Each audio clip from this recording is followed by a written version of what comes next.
Lift every voice and sing till earth and heaven ring with the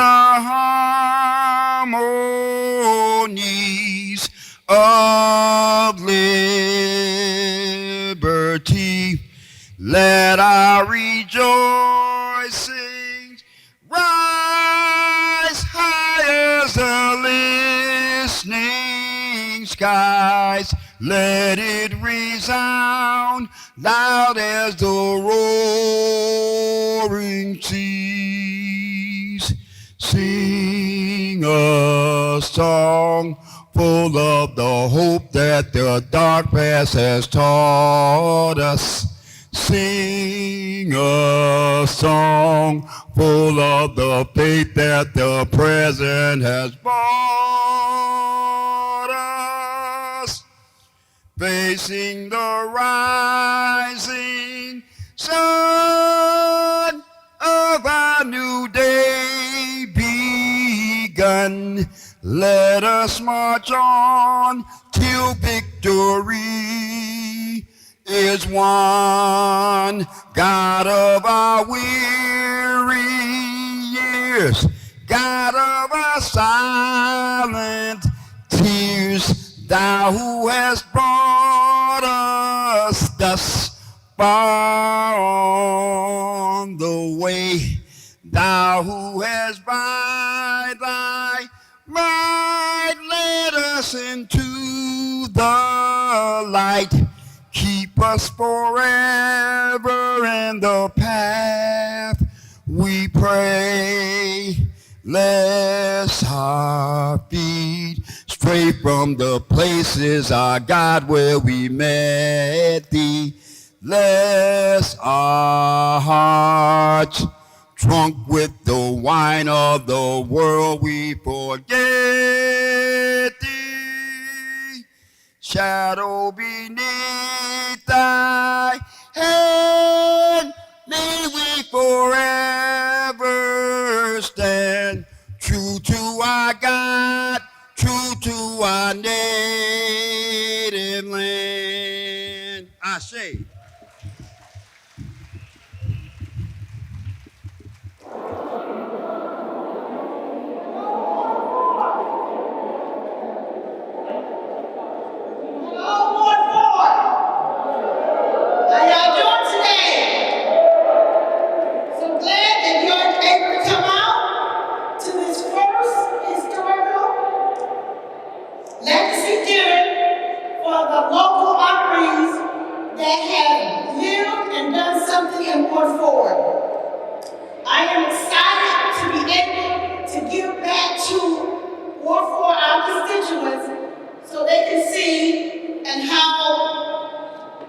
And know what's going on in Ward 4. I am Councilwoman Deborah. So just to say this, I am humbled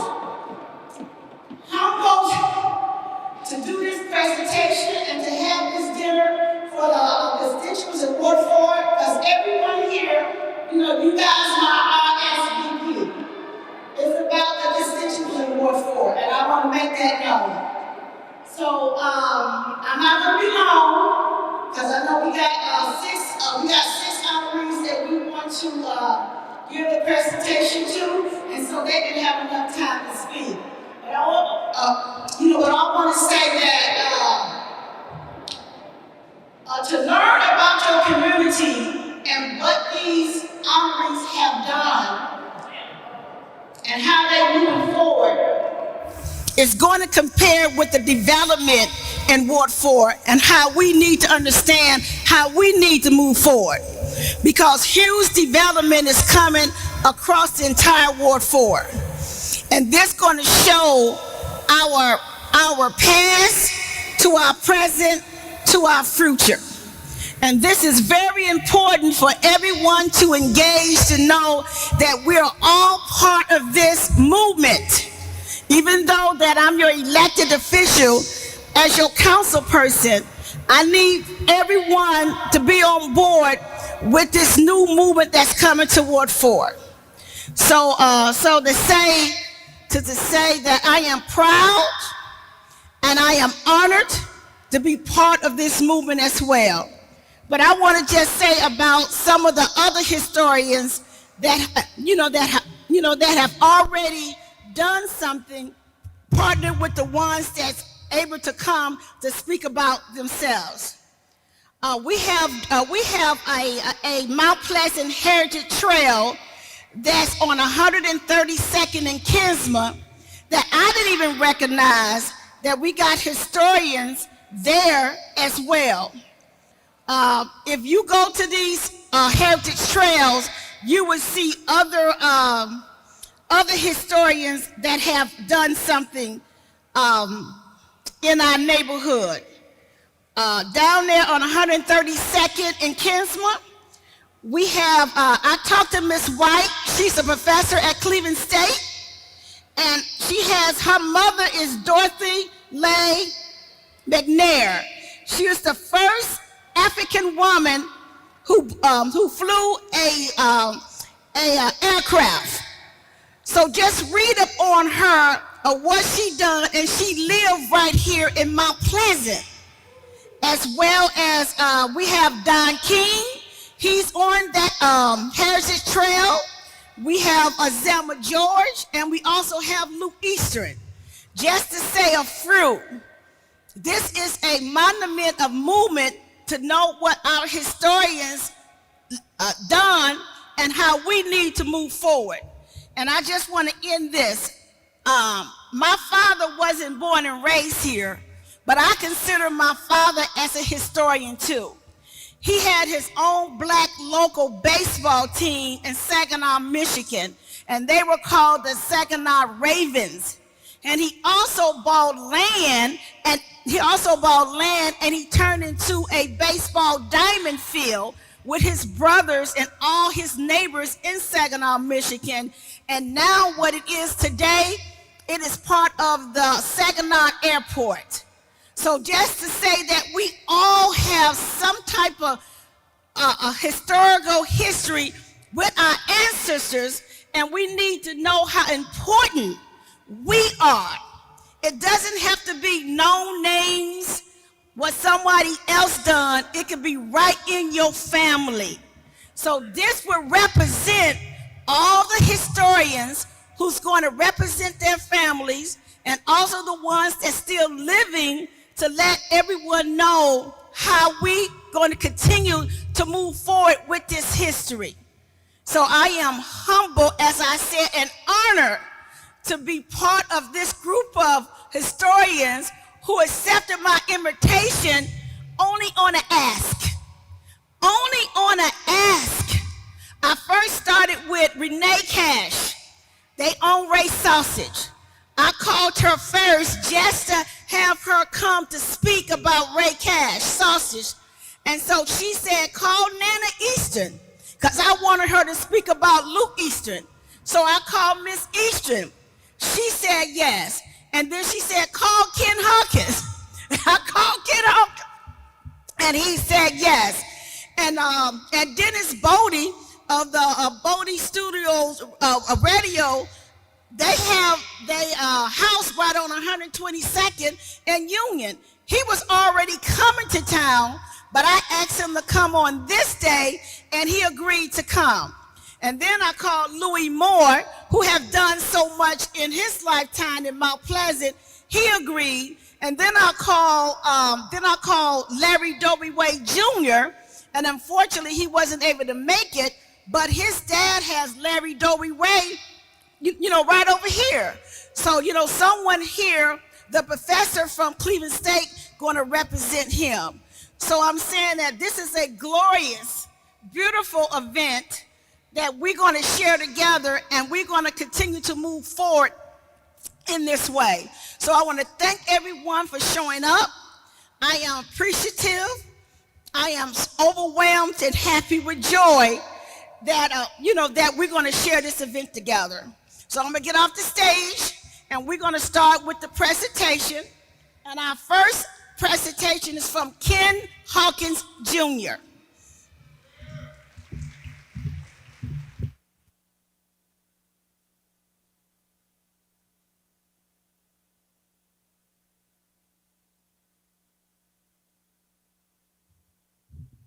Hello, everybody. My name is Ken Hawkins Jr. My dad, Ken Hawkins, started in radio in the late 50s.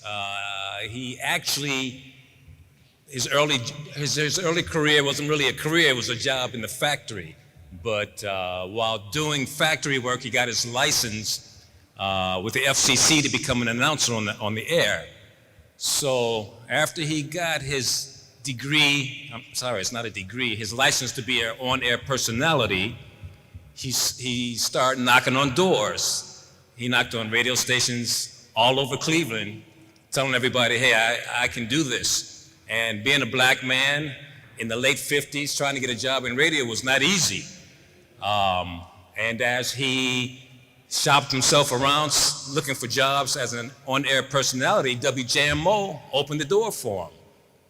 And they told him, we don't have a job for you as an on-air personality, but we can bring you in as an entry-level position. So he came into WJMO sweeping floors, literally sweeping floors. They asked him to run errands, he was running errands. And so he did odd jobs for a little while at WJMO until, and it actually sounds like something in the movies, where one of the DJs, while on air, got sick.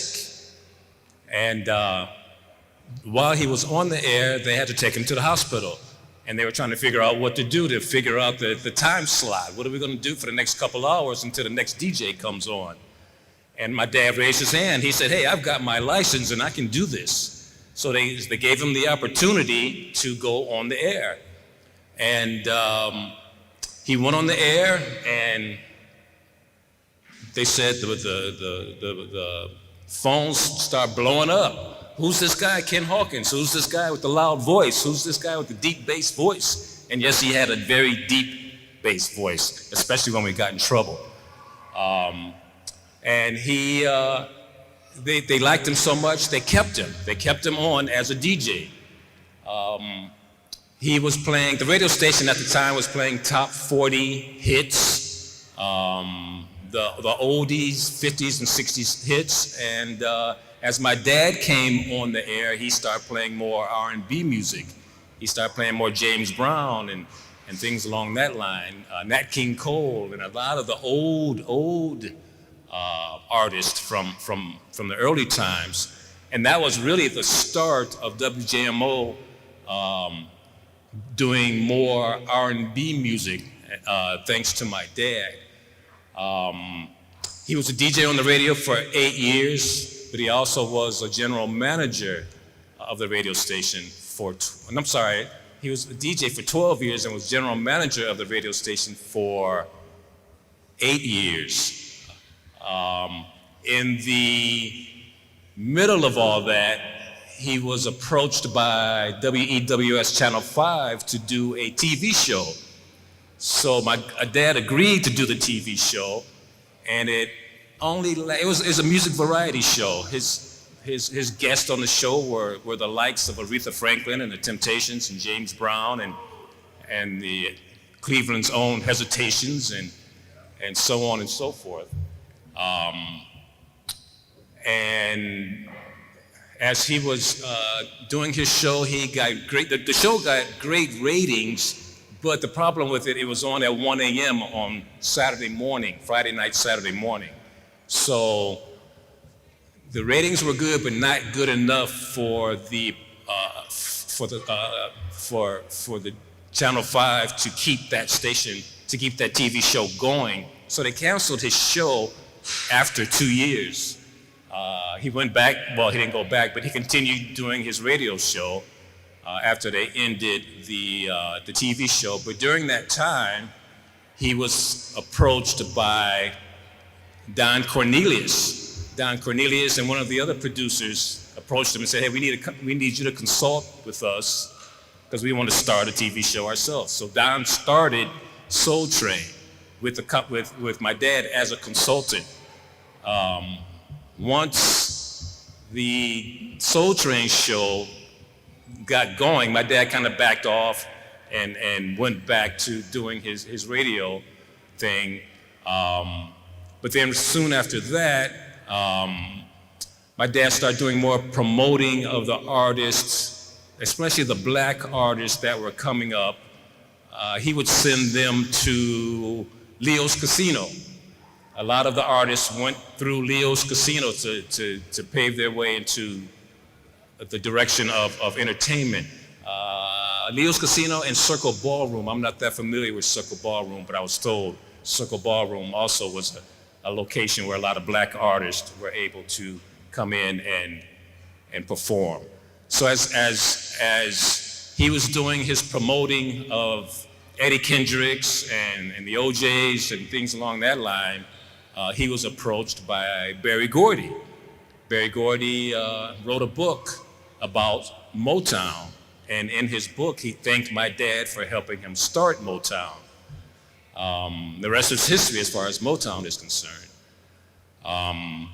So after doing 20 years at WJMO, he got an offer from a radio station in San Diego. It was an offer he couldn't refuse because he was tired of shoveling snow in Cleveland. Even though he was shoveling snow, he had me shoveling snow. He got the offer from San Diego. They told him that we want to start from the ground up a R&B station, XHRM 92.5. And 92.5, that was in about 1977, 1978. And that was a R&B station that lasted till this day. 92.5 is still going strong in San Diego. After doing a stint in San Diego, a radio station in LA came calling saying, we want you to do a consulting here with us at K-Day. I forgot, 1580 K-Day. That was in LA. And so he consulted and did sales for KDAY, and he did that for a little bit, but then he had enough. He had enough of the radio business, and he retired. And during his retirement, he was bored, and he started sitting in at the hospices, just talking to people who were just on their last breath. He would go in every day and just talk to them. My dad was a very strong man.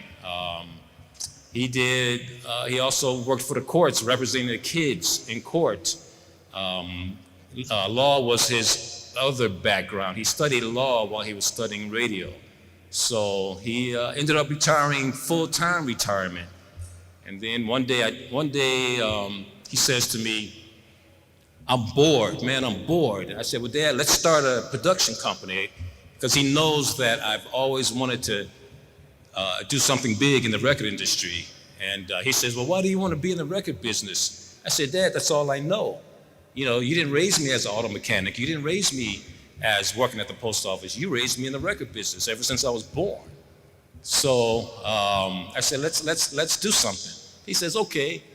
And as soon as we started the K-Hawk 2 Productions, 6 months later, he passed away. But on his deathbed, I kept rubbing his head on his deathbed. I said, Dad, I'm going to continue this production. I'm going to continue K-Hawk 2 Productions. And I've always dabbled in managing, even in my 20s and my 30s, in my teens, I always dabbled in managing, promoting, producing, but I felt this was my calling. So I started K-Hawk 2 Productions. I built a team here in Cleveland, and we started doing concerts in the park. And while I was doing concerts in the park, people still kept asking me, when are you going to honor your dad? And people have been always asking me, when are you going to honor your dad? Because the younger generation does not know who your dad is. You know, my dad is responsible for a lot of where the black artists are as of today. He was the first black general manager in the city of Cleveland. He may have been the first black manager in the state of Ohio, but that's not confirmed. I've been trying to find that out, but nobody's been able to give me the answers. But he also was the second black person to have a TV show. The first black that ever had a TV show was Nat King Cole. Nat King Cole had 15 minutes, a 15-minute program that lasted a few years. But it was hard. It was a struggle back in the 50s and 60s for a black man to continue on. So as I kept getting nudged to start to honor my dad, I have now taken on the responsibility of starting another TV show, just as my dad has done. So that will be how I am honoring my dad. My dad's show was called The Ken Hawkins Show. My show is called The Ken Hawkins Show.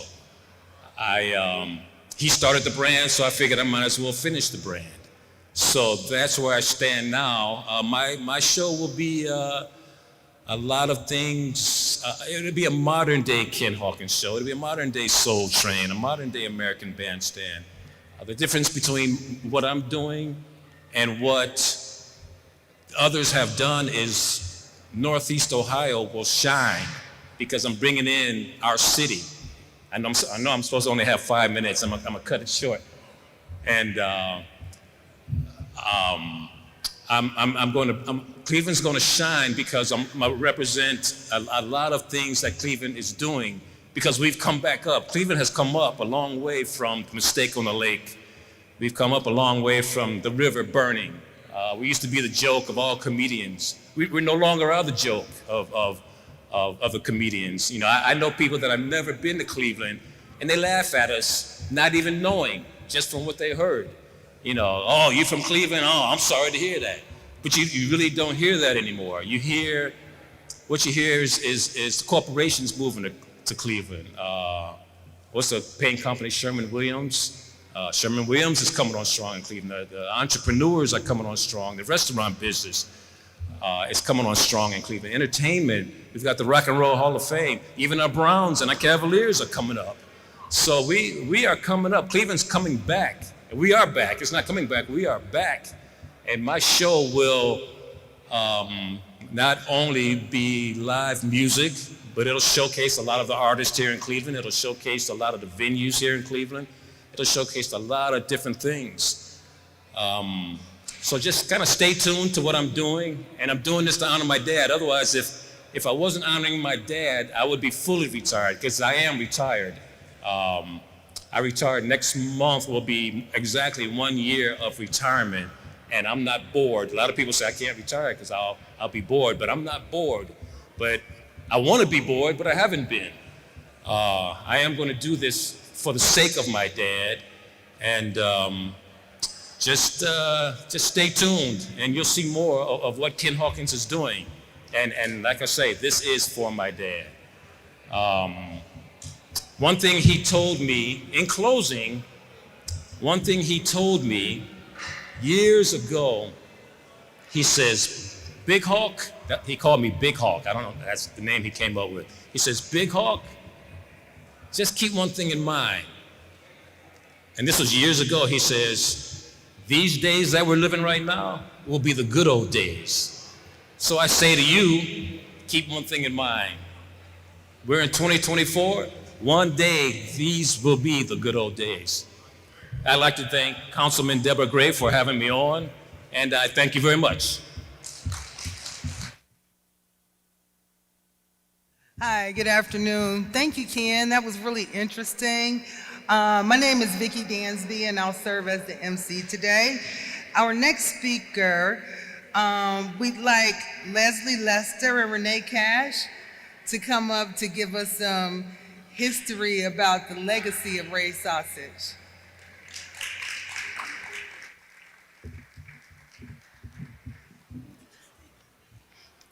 "72 years legacy." Let's give Raymond Cash Sr. a big hand. This legacy started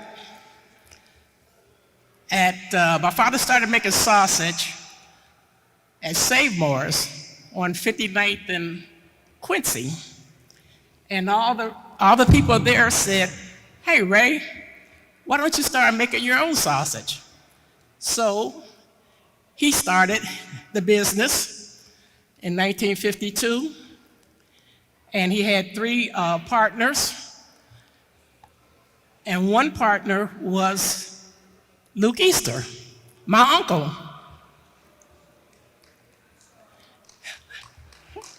Okay. And then, let me tell you how dedicated this man was. At Save Mars, there was a snow out in the 50s. The whole city was shut down just about, except for a few stores.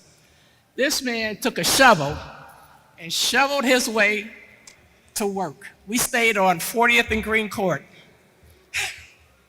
And that was amazing. Okay. Shop where it pays, bring home the raise. We're going to continue this legacy as long as I'm living. Right now, I'll be 83 years old this year. And I'll tell you a little something about myself. I've had 5 cancers, 24 surgeries, and 2 knee replacements, and I'm still here to keep things going. Now, here's my daughter, Leslie. She's going to tell you a little bit. You got it? Mm-hmm. Hello, everybody. My name is Leslie Lester. I'm 3rd generation. My mom is 2nd generation. And I came on board after I graduated from Wilberforce, and I took her company from state-ran manufacturing, meat manufacturing, to USDA federal about 5 years ago. Thank you. And so now we're able to go anywhere in the United States. Our product has made it to Dubai several times. So we're doing it, making it, and this is raised. And our motto is shop where it pays and bring home the raise. Okay, come on. All right.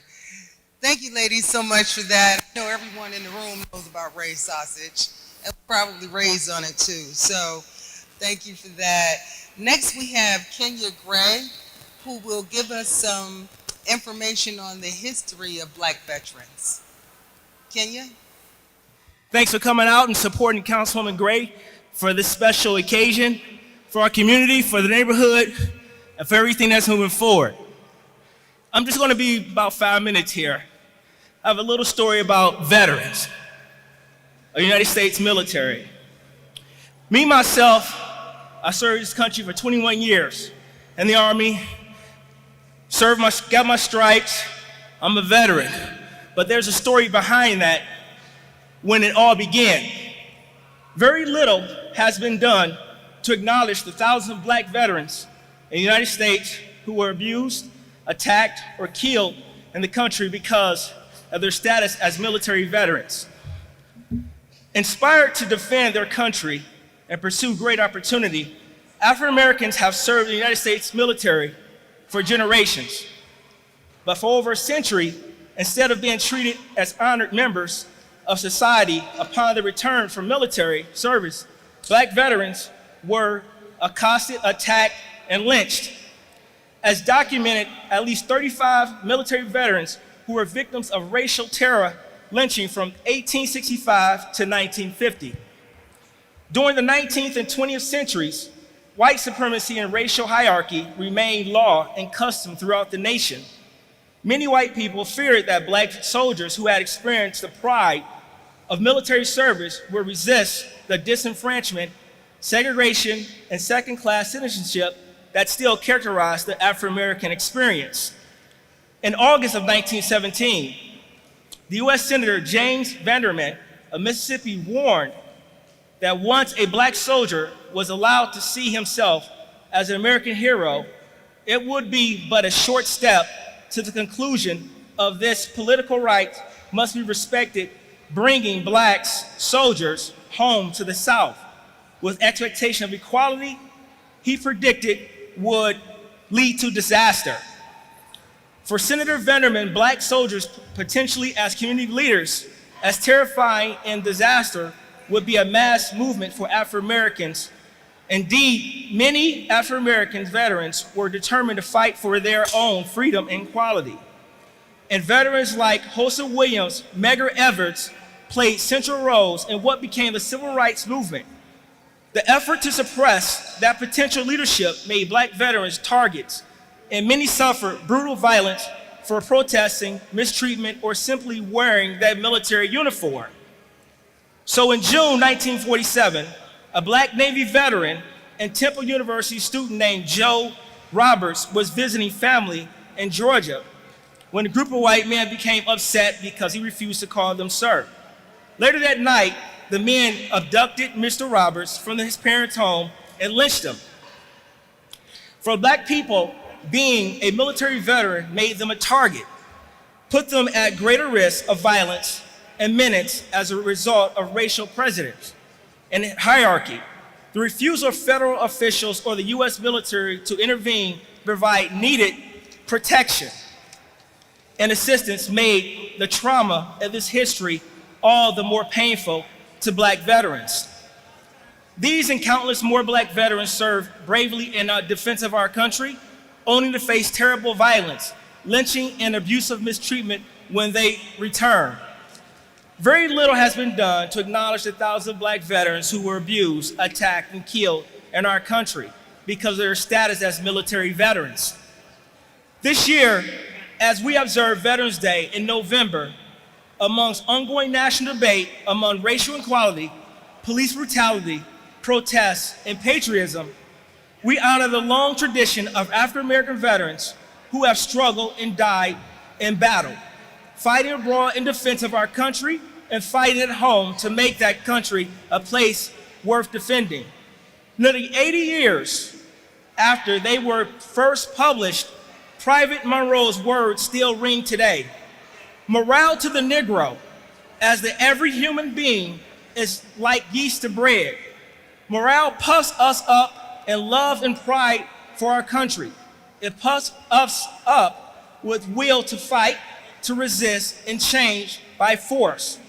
To our way of life, morale is a broad sense of knowledge, understanding, of faith in the high principle of our country must represent the right to live our lives unhampered by strings of prejudice, the right to earn bread, a place in the sun for us to our posterity.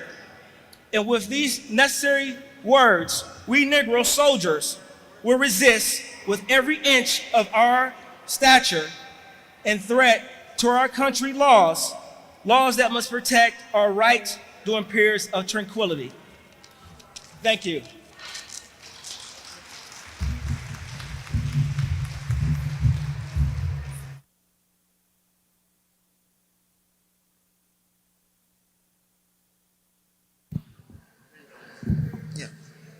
Thank you, Kenya. That was some interesting information. Next, we have Ms. Nana Easter, representing the legacy of Luke Easter.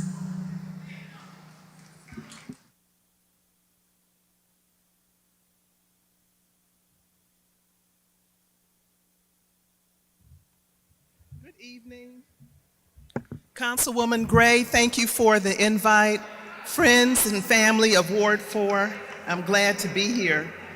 In 1967, my family returned to Cleveland with my father and mother, and I went to St. Cecilia's on 152nd and Kinsman.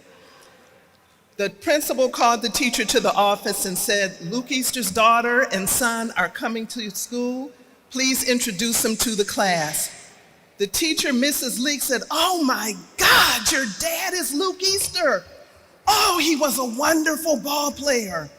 And we said, thank you. So we went to our classes, and when the kids came into my classroom anyway, Mrs. Leek said, boys and girls, we have with us a wonderful, wonderful celebrity's child. And the kids all looked at me and they said, her father is Luke Easter. And they were like, who? They didn't know who Luke Easter was. So the next day, and one of the friends was Ken's sister, Pam, who turned out to be my best friend. Well, the next day I come in school and they're running up to me and they're going, oh my God, my mom says she remembers your dad. Ken Hawkins said, yeah, my dad, I remember your dad. He's responsible for that long ball hit at Municipal Stadium in Cleveland in 1954. And so then they were like, can you get us an autograph? Can you bring us a softball? And so for the next few days, I was bringing autographs. My brother and I were bringing autographs back and forth. Their families remembered that my father started playing baseball for the Cleveland Indians way before I was born, 1949 to 1954. I was born in 55. My brothers were born earlier years. And so we didn't know about this. We didn't know about him being with the Cleveland Indians. We only knew that people really respected what he did. He played with the Homestead Braves in 1947, and he had 23 home runs and with many, many RBIs. Well, in 1948, he was brought to the Pacific Coast League in San Diego. And one of the team owners was actually an owner for the Cleveland Indians. So he said, we're gonna leave you in San Diego with the Padres to get seasoned. Well, that year, my father hit 24 home runs, and he became so popular that they had to add a grandstand, they had to add box seats, and people were actually turned away because the attendance grew. They said that within that one season, they turned away more than 5,000 people who had come to see him swing, because my father was a home run hitter. The ball that he hit at Cleveland Stadium is like hitting from here, Zelma George, over to Aldi's parking lot. And so he was known for being a power hitter. They said he had a swing that was as smooth as silk. Well, he came up to Cleveland amid knee injuries and ankle injuries and bad legs because he was 36. My father entered the major leagues at age 36 due to racism, due to no African Americans being in the major league ball clubs. And he was the second African American player on Cleveland's team right after Larry Doby. So when he got up to Cleveland, he had had knee surgery. He wasn't playing too well, and they booed him and booed him and booed him because he wasn't performing.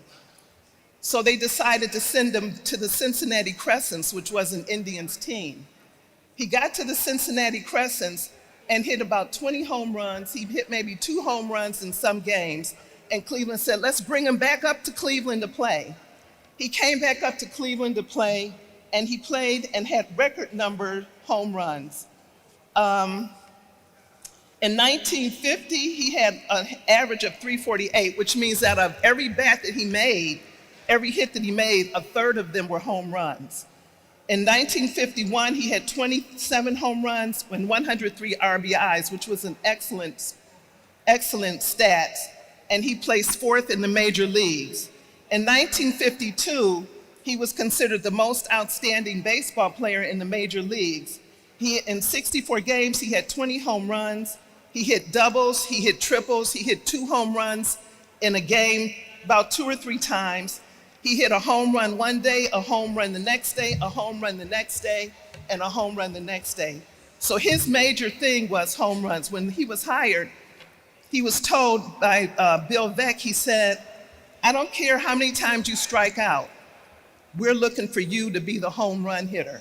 That is your job. Your job is to hit home runs. So he was a home run hitter, but he was also a very good first baseman. But if you can imagine, my dad was 6'4", and he weighed 240 pounds, and he's 36, 37. He has bad legs, a bad knee, which was a result of being hit intentionally in the knee by a pitcher, and he's got bad feet. And he's playing the best he could, but he was just older. So they traded him. They said, well, Luke, it's time to let you go. So they traded him to about 2 or 3 other teams until we got to Buffalo, New York. And he played with the Buffalo Bisons for about 4 years, and then he went on to Rochester. At that time, he was in his 40s. He was still hitting home runs, record number of home runs. He was still a favorite in the ballparks. He is known in Buffalo and in Rochester, New York during the 60s as revitalizing baseball. The attendance was down, but once fans found out that he was going to be at the park, the attendance just swelled and the parks were sold out. So he is considered a very community-minded man. He played until he was about 50. He played with Rochester as a pinch hitter, which means that they could bring him in at any time to hit for somebody. He would hit the ball, make it to first base, and then another runner would take over. The last 2 years at age 48, 49, 50, he was a first base coach. So we came back to Cleveland, and he was on the Indians team 1 year as a batting coach, and that allowed him to get some benefits from Major League. Many people say, well, why isn't your dad in the Hall of Fame? The reason being, you have to have a minimum of 10 years in the major leagues to be a Hall of Fame contender. And he had 5, so he doesn't have the time. But one sports writer said that if you were to look at all the home runs that Luke Easter had hit, he would probably be one of the top home run hitters. In the wintertime, when he was with Cleveland, my mother would pick up the family, my brothers and her, and they would go to play winter ball. He played ball in Hawaii, Puerto Rico, Mexico, and Cuba in the wintertime. And then he'd come back here and play. He had so many accolades for his home runs. And in March 1979, my father's life was taken in a robbery. And because of that tragedy, he had this huge funeral. The funeral was at Wills to Mount Sinai. There were many dignitaries there, and he had mounted police. It was really a wonderful thing to see. So Dennis Kucinich was mayor at the time, and he was a big Luke Easter fan. He told my mom, he said, you know, Virgil, my mother's name is Virgil. He said, Virgil, I'm gonna put his name up to name this park, Woodland Hills Park, Luke Easter Park. Well, in council, there was already discussions about naming this park Jesse Owens Park. So they had meetings and meetings. They invited my mother to come and speak. And they decided that Jesse Owens Park would be downtown because he was a global figure, and that this park would be named after my dad, Luke Easter. And it was named after him because of baseball, but it was also named after him because of his humanitarian efforts. My father is known for staying to sign the last autograph. If he got invited to go somewhere, Little Leaguers baseball, to go to the hospital to visit kids, speak on behalf of the baseball team, or speak on behalf of the Cleveland team, Cleveland Baseball Federation, he would go. My cousin told you that he was part of the initial investors in Ray's Sausage in the early 50s. Well, we moved to Buffalo, and then he and my mom started Luke Easter Sausage. It didn't last too long, maybe a few, 2-3 years. And one sports writer said the reason it didn't last was because when somebody came to Luke and said, Luke, my family needs food. Luke, we need a handout. He would give them sausage. So they said that he gave away most of his profits. But he was very kind-hearted like that to his family. He was born in Jonestown, Mississippi, 10 brothers and sisters. And then with my family, he had 4 children. My son and granddaughter are here. My great-nephew and my great-great-niece and nephew are in the back. If you want to raise your hand, Ryan and Hanby, Carlton, Kenya, and they call him Doodah, but his name is Carlton. But my father loved baseball. You could catch my father on any day that there was a baseball game. He would be at home, and he would leave work early to go to the baseball games too. But he would be at home. He had this big chair that he sat in with a big hassock, and he loved to smoke cigars. He would play solitaire by himself. He would listen to the ball game, and he would watch it on television. And if you said, Dad, what's happening? He could tell you what was happening on the television and on the radio. He did not miss a beat. He could say, oh, Louis Tiant just came up, such and such happened just before that. He was really attuned to baseball. He loved cigars, big cars, good clothes, family, and friends. He loved baseball, and baseball loved him back. And every time we go by the park and see the bust of him in the park, it's an honor to know that he will always be remembered as Luke Easter. You may not know what he did, but he'll always be remembered. Thank you. Next, we have Deborah Phillips sharing information with us on the legacy of Zelma George Watson.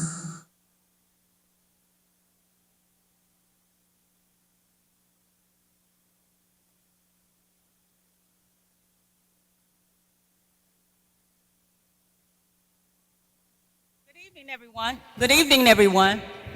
Thank you for coming out to support. Zelma George had quite a resume of experience and education from working as a social worker, probation officer, found and administrator of a community center, opera singer, composer, presidential advisor, and college dean, being active in music and theater. She went on to healing in the music and theater.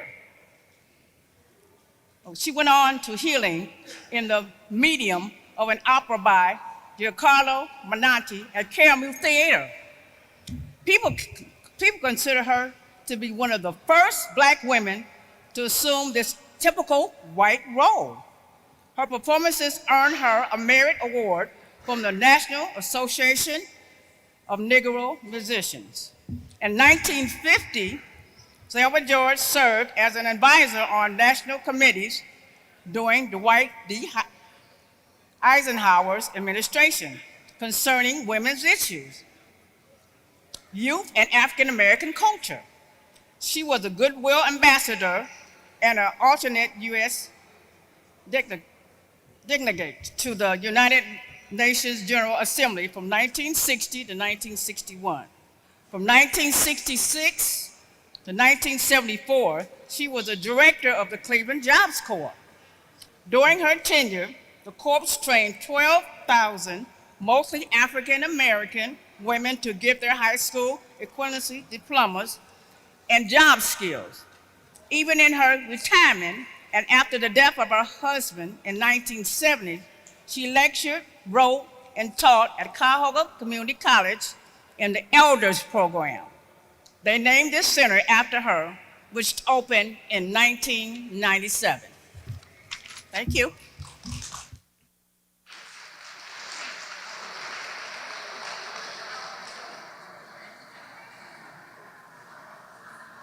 Thank you, Ms. Phillips. Next, we have Louis Moore sharing information about his journey in the Mount Pleasant community. Louis?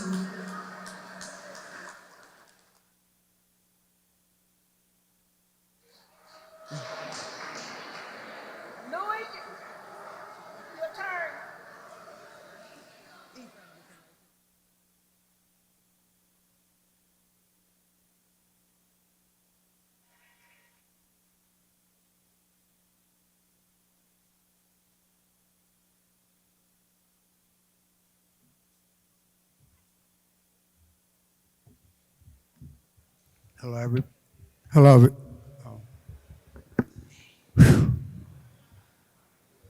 Hello.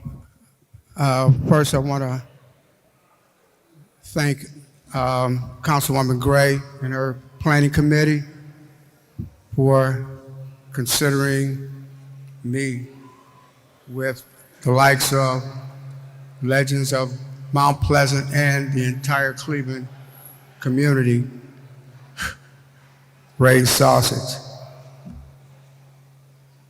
Luke Easter. Wow. And Ken Hawkins and everybody else. I want to thank her so very, very much. But, oh Lord.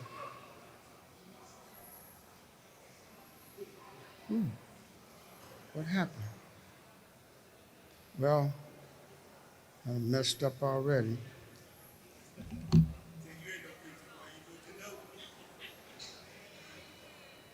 Well, my name is Louis Moore, and I attended and graduated from the greatest high school in the entire city of Cleveland, East Tech High School. And I also, and I graduated from Case Western Reserve University.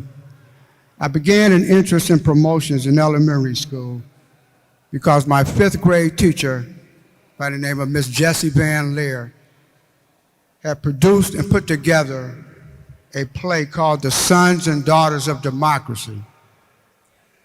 highlighting at that time the term Negroes who contributed to the greatness of the United States of America. And at that time, a group of us would perform or play throughout the entire city of Cleveland and on TV shows back in the day.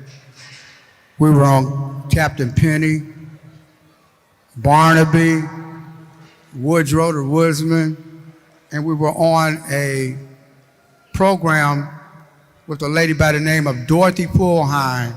They used to come on at 1 o'clock in the afternoon. And boy, we were like little touring rock stars. It was great. We got to eat good food, candy, all kind of stuff. And we got recognized quite a bit. But I also noticed, I used to also like to look at the Little Rascals. And I used to like to see Spanky, Alfalfa, Buckwheat, and Darlene.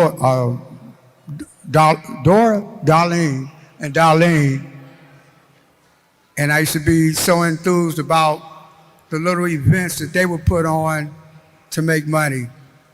And it meant a lot to me at that time.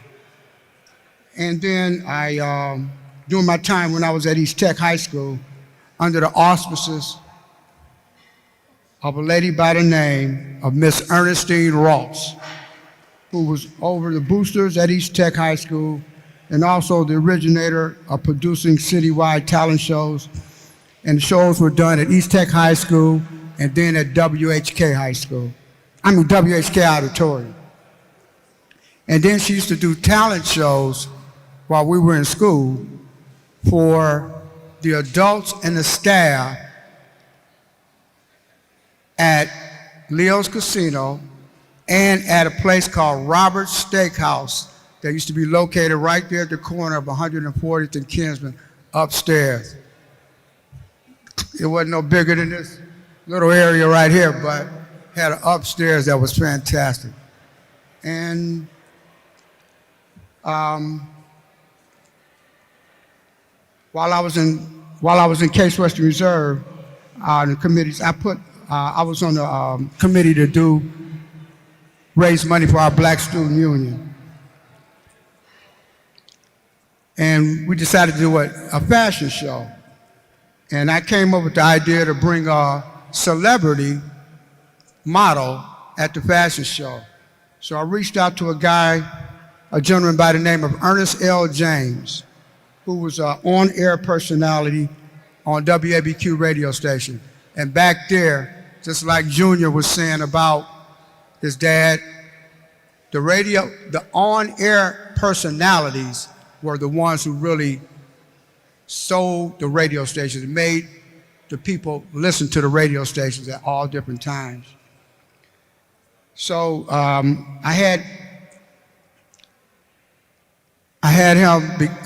chose him because first, he was a good-looking guy. So I know that's gonna get the girls to come and be at the fashion show. And then he also had an afro bigger than all of the Jacksons put together. It was great back then.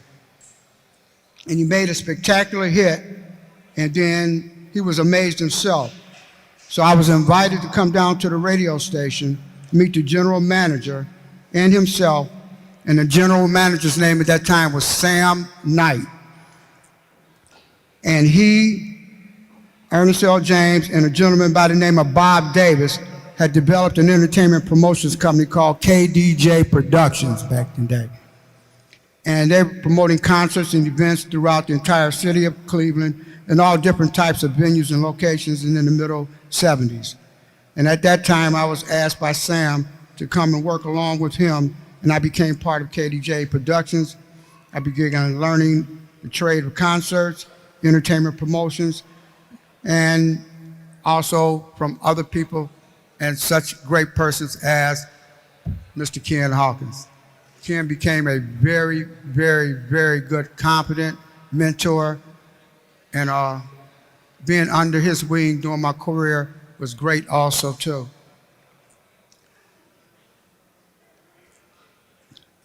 Also, I forget reading this thing. The bottom line is that I became able to begin promoting.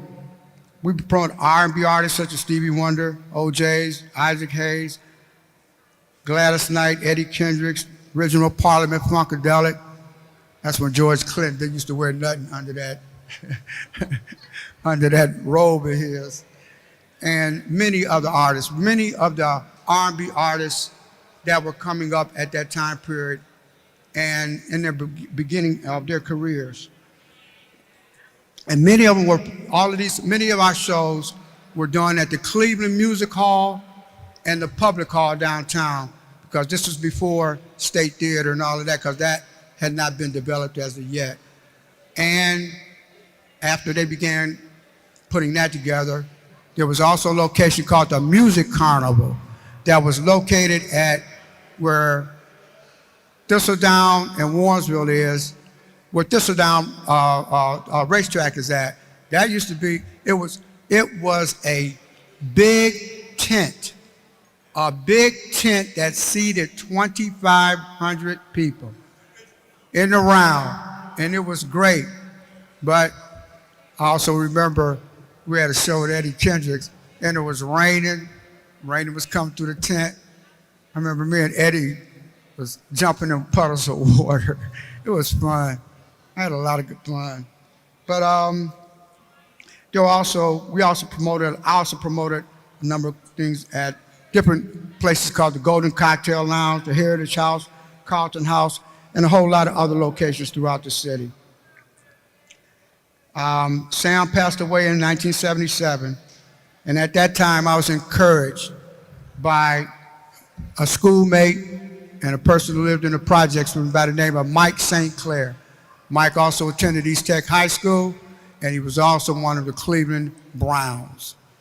And Mike said to me, Louis, call your company Brick City Productions, because we lived in the projects, and that is the point where I started Brick City Productions. I've been able to promote many of the artists in theatrical plays, the Universal Soul Circus, and have co-promoted and been associated with so many notable special events, banquets, dinners, community services during my career, but I also held and had a real job. I was a juvenile probation officer, an adult probation officer, a parole officer, a federal probation officer, guidance counselor, social worker, and a child protection officer with Children and Family Services. Whew.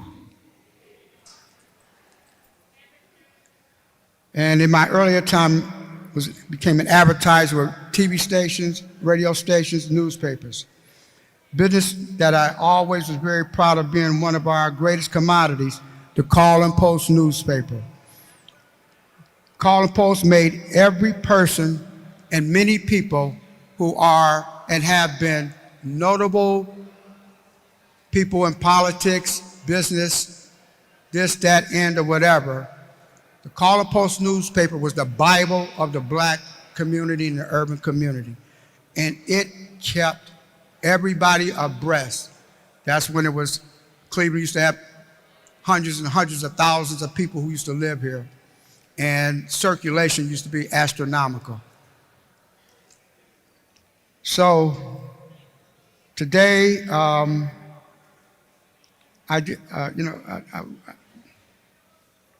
forget this. When I became an entertainment promoter, I did a lot of business with the Call and Post. I was one of the biggest advertisers. But to show how much feeling I had for the paper, I decided to become involved with the Call and Post. And then, as a lot of people know, over the past several years, I became a photojournalist. So I've been a photographer. I've been the photojournalist for the Call and Post for the past couple of years. And I met a lot of people, the owners. The Call and Post goes all the way back to the early 20s. And one of the first owners who was a co-owner and founder was a gentleman by the name of Garrett Morgan. And Garrett Morgan was one of the greatest black inventors on the planet. And we do an event called I do an event called Grandparents Family Day at Luke Easter Park every year. And this year we're going to be recognizing Garrett Morgan at our event. So I've been very happy to help people attending our different shows and events, make people forget their troubles, get a break, have children, and enjoy points of life when sometimes we all get backed up against the wall. So that's it.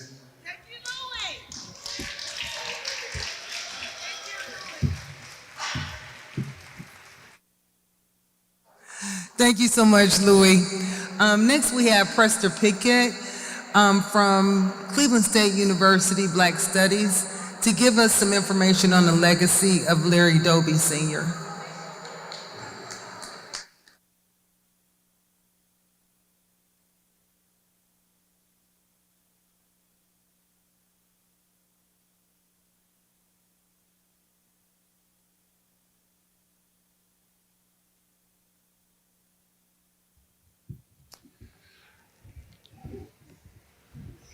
To the Honorable Councilwoman Deborah Gray.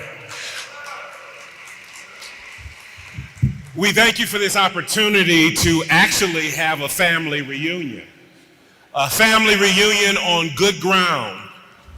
I am Bonnie Lee Pickett's baby boy, and I would walk up the street here to go to Audubon. I don't know how many other individuals had the opportunity to attend Audubon Junior High. But these are grounds that brought us together. It is my fortunate opportunity to acknowledge the legacy of Lawrence Eugene Doby, born December 13th, 1923.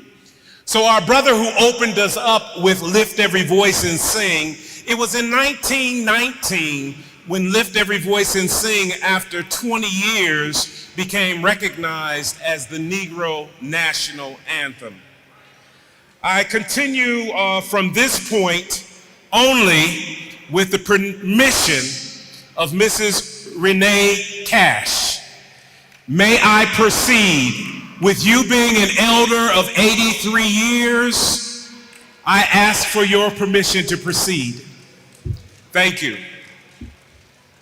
The thought that Larry Doby was Cleveland's first LeBron James. At the age of 17, he advances out of high school. He advances out of high school into a professional baseball career after first receiving a basketball scholarship. We have this opportunity to celebrate him also as a U.S. veteran with the U.S. Navy. So in that, I yield to produce and present for you this poem by Langston Hughes that connects to the legacy of the baseball players, of the veterans, of the individuals we honor here tonight. I too sing America. I too sing America. I am the darker brother. They send me to eat in the kitchen then, but I laugh and eat well and grow strong. Tomorrow I'll be at the table when company comes, and nobody will dare say to me, eat in the kitchen then. Besides, they'll see how beautiful I am and be ashamed. I too sing America. So for all of those being honored tonight, it is a matter of us listening to the voice of individuals singing and declaring that Black history is American history. American history is world history, and that world history is our history that we celebrate on these grounds. It was Larry Doby in 1947 who received an invitation on the 4th of July by Bill Veeck to be signed with the Cleveland Indians. This opportunity is something, yes, that we celebrate, but it brings us to that poem once again. It wasn't always celebrations. And somehow we look at the legacy of Larry Doby, who could still keep a smile on his face when he was told by Bill Veeck that even though the umpires may call an unjust call, that even though there are individuals from the stands who will throw things at you, that even though there are members of our own team who will call you the N-word, that even though people from the crowds will spit on you, we have the honor of having someone like Larry Doby teach us how to move forward. We have his legacy teach us that even though he had such great notoriety, he would have to go to certain doors at the parks that he would play in to be able to say he was a member of the Cleveland Indians. We had to see him not admitted into hotels with the players that he played with. And he had to go to the other side of town. Eventually, when he did gain access to the same hotels, they told him that he could not have a chance to walk through the lobby, that he could not ride the elevator. Yet Larry Doby persevered. Larry Doby persevered up through 80 years with us here on this planet of Earth. Larry Doby persevered up through 1998 when he became acknowledged through the Baseball Hall of Fame. This is why we celebrate Larry Doby.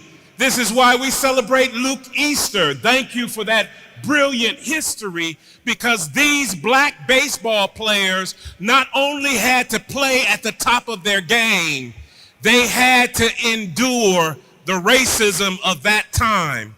So as I close, I thank you once again, Madam Councilwoman, for allowing just a brief glimpse into the history of Larry Doby, because it allows us to look at our survival story, how we survived the challenges that we faced as a people, so that we can move forward from this day.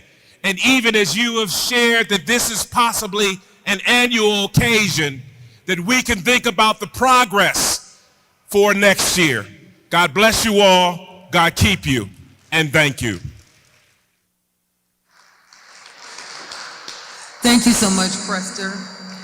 And our last speaker for the day is Dennis Bodie to speak with us about the legacy of his family and Bodie Recording Company.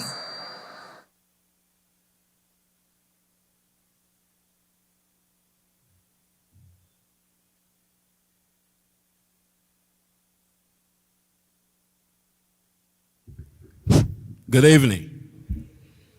Is everybody tired? I can see that. And the reason I say that, because there has been a lot of people come across this stage tonight that have talked about our history and what we have done. I still remember growing up, and his dad, Mr. Ken Hawkins, used to always come by our house. And his dad used to mentor my sister as a DJ at WJMO, and she was called Teddy Bear, for those of you that are old enough to remember back then.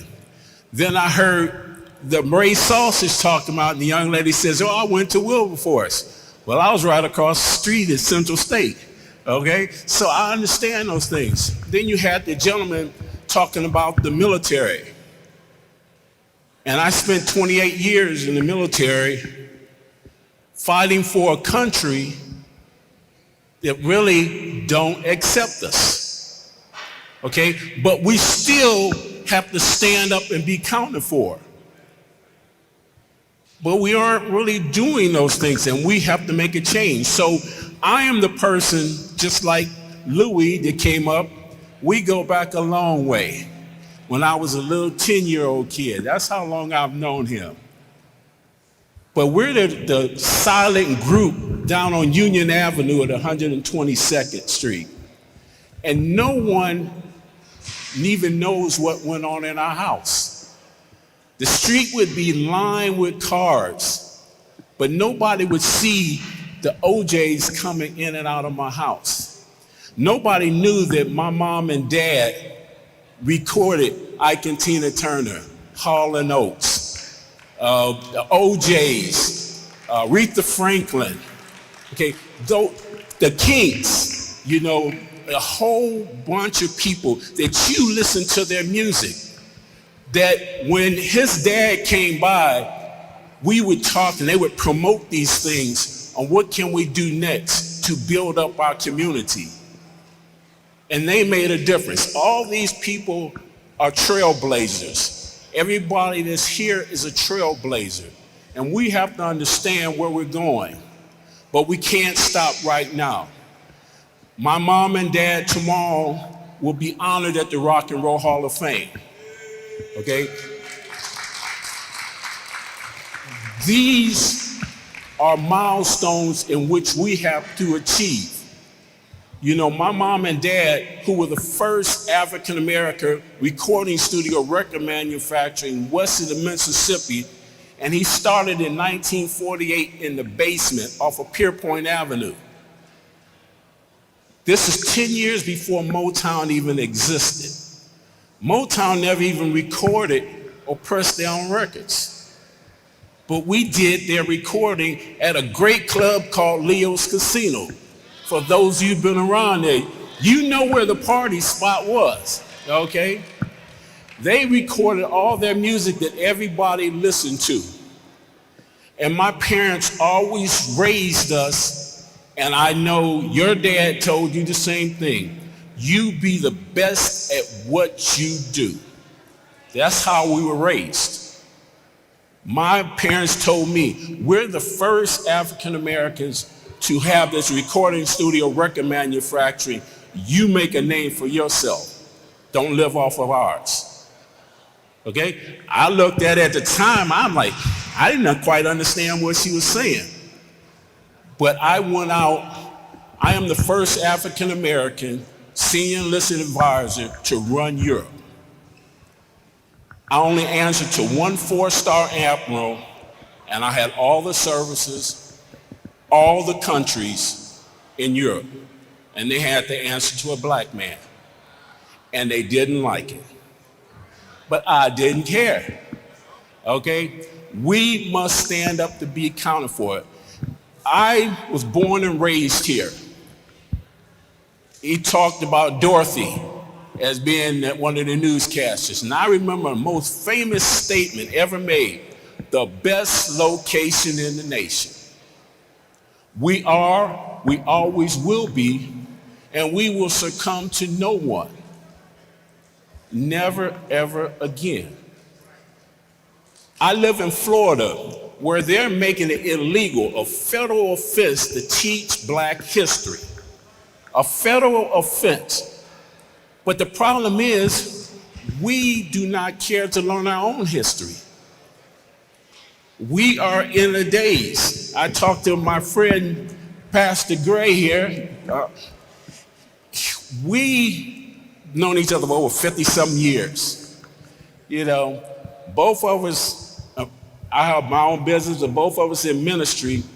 And I told him, I never thought the Lord would make me a minister. Not as crazy as I was surprised to still be alive right now at this age, okay? But he kept us going through, just like he kept our forefathers going through. But I still have a vested interest, even though I live in Florida. And my interest is Cleveland must go back on the map in a positive way. I've talked to Councilwoman Gray. I've heard some great idea. I have meetings with Louis.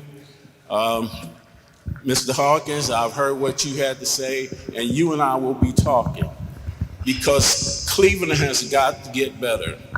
I cannot understand how a city so great become the murder capital of the U.S., where people are afraid to walk the streets. They're taking advantage of our elderly people. Our kids don't know the respect of elders. We always respected elders. Okay? We didn't walk into certain rooms when elderly people were talking. You knocked on the door and they say, wait, that was the end of the story. You come back when they called you back. See, we have to reinstill this. I've been talking to Pastor Gray. I am upset that our kids don't know how to read. They've taken cursive writing out of the schools. You got to sign your name somewhere. Or are we going back to the old Wild West? X marks the spot. Okay, I don't know what you want, but I want something better for here.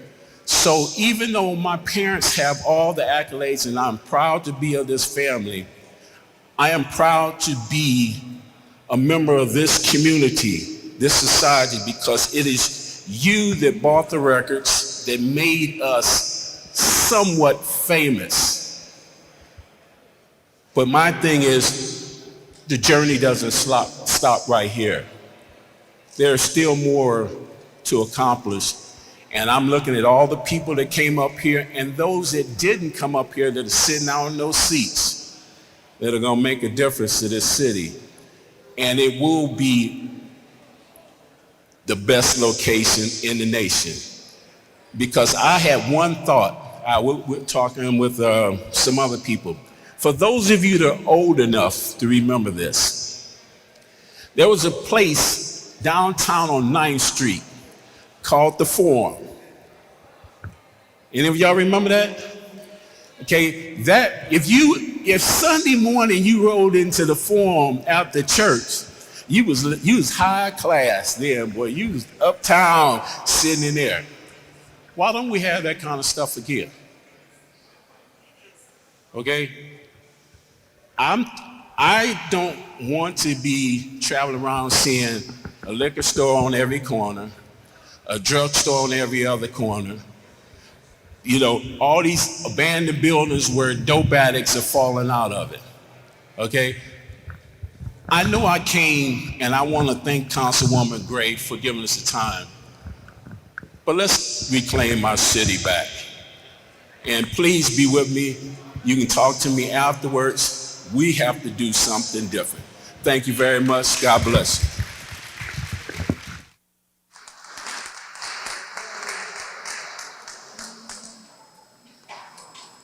Thank you so much, Mr. Bodie. May the representatives for Ken Hawkins, Ray Sausage, Luke Easter, Zelma George, Bodie Records, and Louis Moore come to the front of the stage, please. So we're presenting an award to Ken Hawkins Sr., the family of Ken Hawkins Sr., to represent Ken Hawkins Jr. for his dad. We're presenting an award and a resolution. Thank you, Councilwoman Deborah Gray. And my dad is looking down at this moment, smiling at everybody in this room, and he's much appreciated for being here. And we have a award and a resolution for the Ray Sausage family who've been in Ward 4 for the last 72 years, correct? On East 123rd and Imperial. So we congratulate the Sausage family, Ray Sausage family. Thank you, Deborah, for the commitment. Thank you for honoring us. This is the first time ever. Thank you. Bless you. Next, please. 35 years. Beautiful people, great South Street, even though that's not my forte, but I know they are known for that. So yes. We're open Monday through Friday from 7 to 1:30. Come to the red door and ring the doorbell or not. All right. Thank you.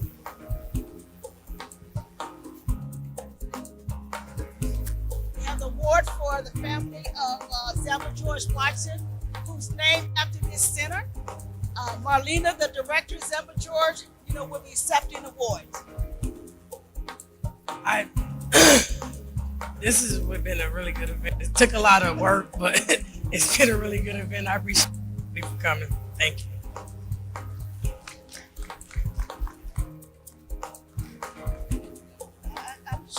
I'm shocked that Louis Moore is jittery. Can y'all believe that? This is award for Louis Moore, our everything in Ward 4. Grandparents' Day, Brick City production, and just a community person in Ward 4 all together. Louis Moore, thank you. I appreciate this so much. And this is very nice.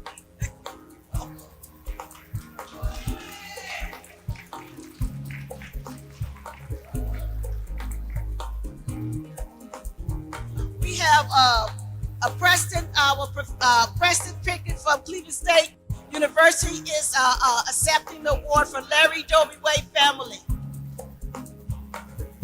Thank you on behalf of the Larry Doby family. And again, looking forward to putting Cleveland back on the map, like with the World Series 1948, Larry Doby. Thank you.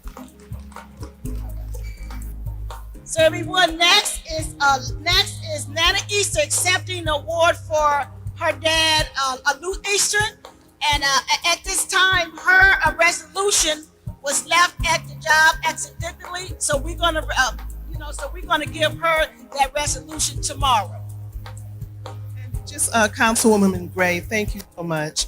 It's an honor, and it's a big honor because I have my son, my granddaughter, my great nephew, my great niece and nephew who have never met my father. And so it's nice for them to just put in touch with that bus that they've seen, somebody honoring him. So thank you so much. Welcome, my honor. Very humble. Thank you. And last but least is the Doby family. Miss Louise Doby and her son Dennis Doby. Bodie, I'm sorry, Bodie. Sorry. I'm just tired, sorry.